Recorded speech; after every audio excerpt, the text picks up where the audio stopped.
Kalau korang tak ada bagi tahu, sini tak ada catakan, nanti ya kamu pulang kereta main masa kan, dia akan claim dekat you tau.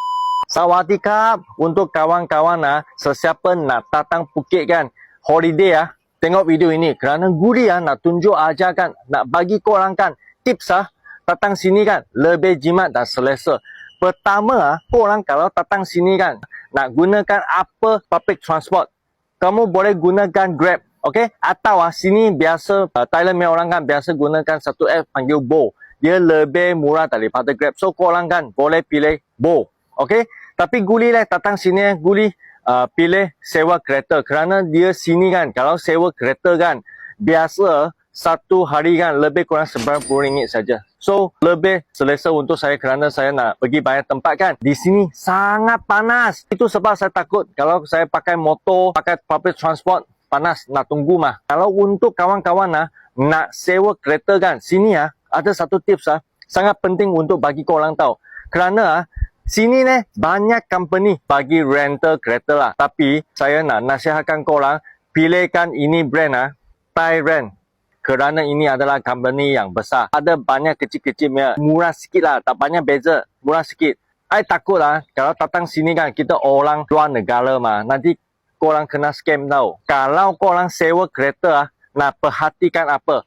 Pertama, korang mesti nak tengokkan dia sekeliling kereta. Di sini apa-apa kereta pun boleh sewa lah. Tapi kerana kita datang sini main kan, so kita pilihkan kenderaan yang jimat minyak. So saya pilihkan ini Toyota Vios lah. Kerana Toyota Vios kan jimat minyak mah. You jangan pilih itu makan minyak. Nanti you isi petrol masa nanti you nangis selain itu di sini kan korang jangan takut preparation sediakan barang apa tahu. Korang hanya nak bawakan korang punya pasport dan korang punya itu license bagi mereka. Ini kereta sudah boleh sewa.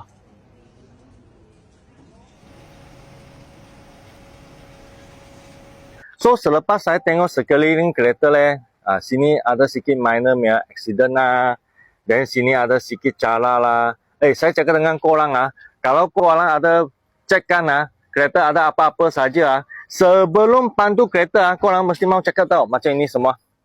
Tengok ini sudah keluar sikit. Faham tak? Untuk interior pun sama juga. Interior pun mau cek engine minyak mesti nak cek tekan maximum level.